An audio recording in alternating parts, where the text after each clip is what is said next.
Hello दोस्तों, तो ये हमारा जो क्वेश्चन है वो मोस्ट इंपॉर्टेंट है। पिछले बार पूछा गया, हो सकता है कि इस बार भी पूछे। ठीक है, यहाँ पे 2013 उत्तराखंड केदारनाथ की आपदा की विवेचना करें। ठीक है, इसको हम इंग्लिश में नहीं लिखे हैं क्योंकि जब भी आपको इंग्लिश में क्वेश्चन अगर आ भी गया तो वहाँ 2013 जरूर लिखा होगा, उत्तराखंड जरूर लिखा होगा, केदारनाथ जरूर लिखा होगा। समझ जाइएगा कि क्वेश्चन 2013 उत्तराखंड केदारनाथ से ही है। ठीक है, चलिए अब यहाँ पे देखते हैं दोस्तों। सबसे पहले इसका परिचय देखते हैं, और भी सारा वीडियो का लिंक जो है वो नीचे डिस्क्रिप्शन में दे दिया गया है। सभी वीडियो देख लीजिए, टाइम नहीं बचा हुआ है। ठीक है, बिल्कुल इजी लैंग्वेज में बताया गया, जाते जाते भी आप पढ़ सकते हैं। नेक्स्ट देखिए, परिचय क्या। केदारनाथ भारत की आध्यात्मिक संस्कृति का हृदय होने पर गर्व करता है। ठीक है, जो केदारनाथ है ना, वो भारत की आध्यात्मिक संस्कृति का हृदय होने पर क्या करता है, गर्व करता है। क्योंकि केदारनाथ को हम लोग क्या करते हैं, आध्यात्मिक करते हैं, हम लोग उसका अध्ययन करते हैं। और ये इसका संस्कृति का हृदय होने पर, उसको संस्कृति का हृदय होने पर गर्व है। क्योंकि हम लोग वहाँ पे केदारनाथ मंदिर में जाते हैं, पूजा करते हैं, आप सभी को पता होगा। ठीक है, और ये भारत का है, इसलिए भारत के सांस्कृतिक होने पर, भारत के अंदर होने पर इनको क्या है, गर्व है। ठीक है, हिमालय पर्वत श्रृंखला में 11,755 फीट की ऊंचाई पर उत्तराखंड राज्य में स्थित केदारनाथ मंदिर मंदाकिनी और सरस्वती नदी के संगम पर स्थित है। ठीक है, हिमालय पर्वत श्रृंखला में 11,755 फीट की ऊंचाई पर यानी ऊपर उत्तराखंड राज्य में स्थित केदारनाथ मंदिर है, जो कि मंदाकिनी और सरस्वती नदी के संगम पर स्थित है। ठीक है, उसके बगल में कौन है, मंदाकिनी और सरस्वती नदी। आगे देखिए, मंदिर की उत्पत्ति के बारे में कई सिद्धांत मौजूद है। मंदिर की उत्पत्ति जो है, इसके बारे में बहुत सारा सिद्धांत दिया गया। स्थानीय लोगों का कहना है कि मंदिर का निर्माण पांडवों ने किया था। मंदिर का निर्माण किसने किया था, पांडवों ने किया था। अब देखते हैं दोस्तों 2013 केदारनाथ त्रासदी आपदा के कारण की, जो 2013 में केदारनाथ में जो आया था आपदा, उसका कारण क्या है। ठीक है, तो इसका हम लोग कारण को देखते हैं। तो इसका दो कारण बताया गया, एक प्राकृतिक कारण और एक मानवीय हस्तक्षेप। ठीक है, यानी कि मानव के द्वारा भी कुछ वहाँ पे गलतियाँ हुआ है। तो सबसे पहले देखते हैं प्राकृतिक कारण क्या। तो प्राकृतिक कारण के अंतर्गत आता है वर्षा पर्वत क्षेत्र, यानी वो वर्षा पर्वत क्षेत्र है, इसलिए वर्षा तो वहाँ पे होना निश्चित है।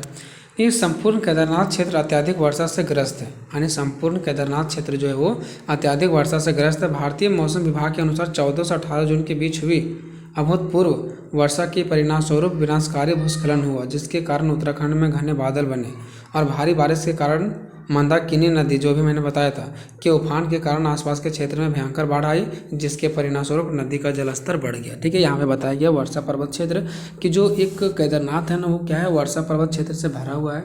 ठीक है, और मौसम विभाग के अनुसार से 14 से 18 जून के बीच में हुई अभूतपूर्व वर्षा के परिणामस्वरूप विनाशकारी भूस्खलन हुआ। ठीक है, यहाँ बताया गया है, जो भारतीय मौसम विभाग है उनके अनुसार से आप बताइए कि 14 से 18 जून के बीच में। तो फिर अगर आप डेट नहीं लिख पाएंगे तो बस इतना लिखेंगे कि भारतीय मौसम विभाग के अनुसार से बताया गया था कि वर्षा के परिणामस्वरूप विनाशकारी भूस्खलन हुआ था। ठीक है, और जिसके कारण क्या हुआ, जब भूस्खलन हुआ ना तो मिट्टी तो खिसक गया, तो उत्तराखंड में घने बादल बन गए। ठीक है, विनाशकारी भूस्खलन हुआ, जिसके कारण उत्तराखंड में क्या हुआ, घने बादल बने। ठीक है, तो बस आपको इतना लिखना है कि मौसम विभाग के अनुसार ये बताया गया कि वहाँ पे क्या हुआ था, भारी वर्षा हुआ था, भूस्खलन हो गया था, और जिसके कारण, और वहाँ पे उत्तराखंड में घने बादल भी बने, क्योंकि वहाँ पे जो घने बादल हैं वो बनते रहते हैं। नेक्स्ट है कि भारी बारिश के कारण, मतलब भारी बारिश हुआ वहाँ पे, जिसकी वजह से मंदाकिनी नदी जो था ना, वो उफान के कारण, यानी कि बहुत ज़्यादा बरसात के होने की वजह से आसपास के क्षेत्रों में भयंकर बाढ़ आई, जिसके परिणामस्वरूप नदी का जलस्तर बढ़ गया। ठीक है, इसमें आपको एक ही चीज़ लिखना है कि वो जल, यानी कि वर्षा से ग्रसित क्षेत्र है, और वहाँ पर क्या होता है, भारी वर्षा आता है, जिसकी वजह से जो मंदाकिनी नदी है वो क्या हो जाता है, भर जाता है। ठीक है, उसके बाद आसपास में क्या हो जाता है, बाढ़ आना स्टार्ट हो जाता है। नेक्स्ट है भौगोलिक स्थिति। केदारनाथ की स्थिति इसे प्राकृतिक आपदाओं के लिए बेहद संवेदनशील बनाती है। ठीक है, मतलब वहाँ पे प्राकृतिक आपदा आते रहती है और उसके लिए संवेदनशील बनाती है इसको। ठीक है, संवेदनशील का मतलब है कमजोर। ठीक है, दिल्ली हरिद्वार रिज आग में घी डालने का काम करती है। मतलब आग में घी डालने का मतलब है कि वो और भी आपदाओं को बढ़ाने का कार्य करती है। कैसे, देखिए, उत्तराखंड को सामान्य रूप से और विशेष रूप से केदारनाथ को संवेदनशील क्षेत्र बनाती है। देखिए, जो दिल्ली की हरिद्वार रिज है ना, वो क्या करते हैं पता है, उत्तराखंड को समान रूप से और विशेष रूप से केदारनाथ को, जो हरिद्वार रिज है दिल्ली का, वो क्या करती है पता है, केदारनाथ को संवेदनशील क्षेत्र बनाती है, मतलब ये आपदा से संबंधित इसको क्षेत्र बनाती है। क्यों? क्योंकि दिल्ली हरिद्वार रिज मिट्टी में डूबी हुई है। जो दिल्ली हरिद्वार रिज है वो मिट्टी में डूबी हुई है और यह हिमालय की चट्टानों के नीचे तक पहुंचती है। और ये कहाँ तक पहुंचती है? जो हिमालय है ना, इसके चट्टानों के नीचे तक पहुंचती है, जो धीरे धीरे उत्तर की ओर बढ़ रही है। अब धीरे धीरे उत्तर की ओर बढ़ रही है और हिमालय की श्रृंखला में उत्तराखंड पर अत्यधिक दबाव डाल रही है। ठीक है, आप लोग यहाँ तक ये समझ गए होंगे कि दिल्ली के जो हरिद्वार रीजन वो आग में घी डालने का काम कैसे करती है, क्योंकि ये धीरे धीरे कहाँ तक पहुँच गई है? उत्तर की ओर बढ़ रही है और हिमालय की श्रृंखला में उत्तराखंड जो है उस पर अत्यधिक दबाव डाल रही है। तो कहीं ना कहीं यहाँ पे और भी बाढ़ आने की संभावना है, आपदा आने की संभावना है ना। ठीक है, तो ये एक इसका रीजन है हरिद्वार रिज। ठीक है, जो आग में घी डालने की कार्य कर रही है। दूसरा है मानवीय हस्तक्षेप। केदारनाथ रसदी के लिए मानवीय हस्तक्षेप भी जिम्मेदार है। कैसे? तो देखिए, पहला राज्य सरकार का लापरवाही रवैया, राज्य सरकार का भी कुछ लापरवाही रवैया है। पहला क्या?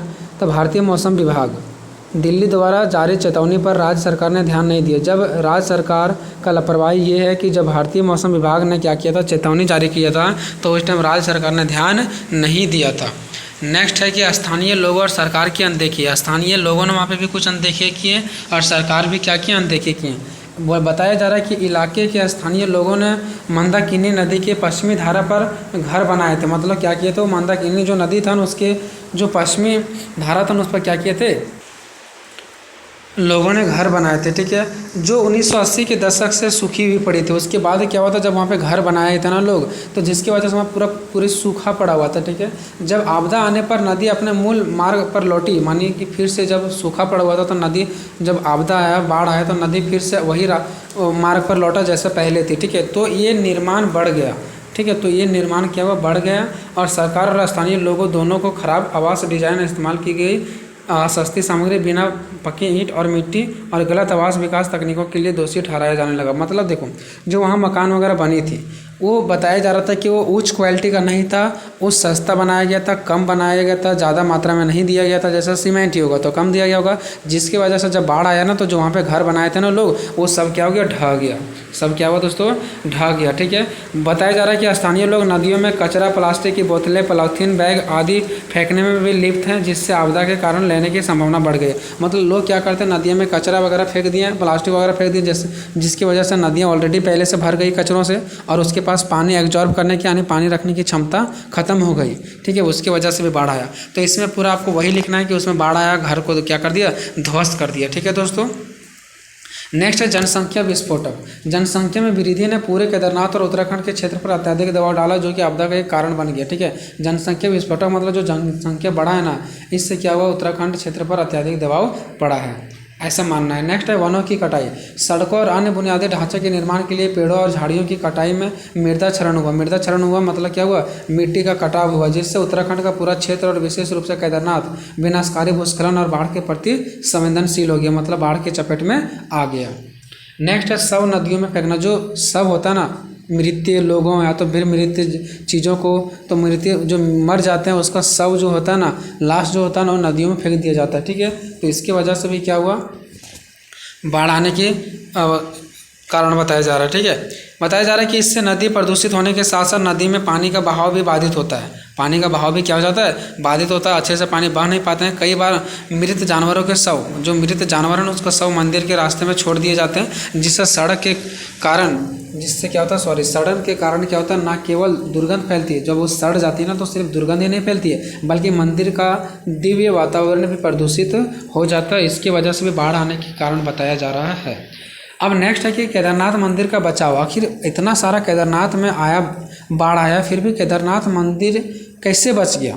तो केदारनाथ मंदिर तब बचा दोस्तों, जब बाढ़ आया ना तो बड़ा सा पत्थर केदारनाथ मंदिर के सामने आकर के क्या हो गया? खड़ा हो गया। और जबकि उधर से जब फिर आता था ना बाढ़, तो पत्थर से टकराता था, तो केदारनाथ मंदिर को कुछ भी नहीं हुआ। ये एक खौफनाक घटना है। ठीक है, तो केदारनाथ मंदिर में पत्थर, जिसको अभी भीमशिला कहा जाता है, ठीक है, ने बचाया, भीमशिला ने बचाया, उसको पूजा जाता है।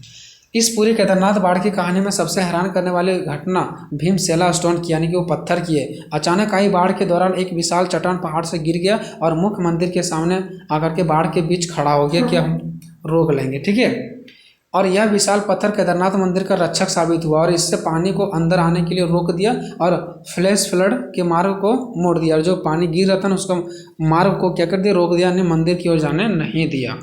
नेक्स्ट है मंदिर के दोनों ओर बहने वाले पानी ने उसके रास्ते में आने वाले हर चीज़ को नष्ट कर दिया। मतलब जो पानी के रास्ते में जो भी कुछ आया ना, हर एक कुछ नष्ट हो गया। ठीक है, देखा गया कि केदारनाथ मंदिर के पिछले हिस्से में एक बड़ी चट्टान फंस गई थी। इस प्रकार मालवे में रुकावट पैदा हुई और जो वहाँ पे चट्टान फंसी हुई थी उसके वजह से क्या हुआ, पानी इधर उधर मालवा आ रहा था उधर से पानी वगैरह, तो वो उस पत्थर से क्या हो जा रहा था, रुक जा रहा था, जिसकी वजह से मंदिर को कोई नुकसान नहीं हुआ। लेकिन जो दूसरा चीज़ टकराया उसको बहुत सारा नुकसान हुआ। ठीक है, उस शिलालेख में नदी और मालवे के प्रभाव को मोड़ दिया और इस तरह से मंदिर किसी भी तरह से कोई नुकसान नहीं हुआ, नुकसान से बच गया।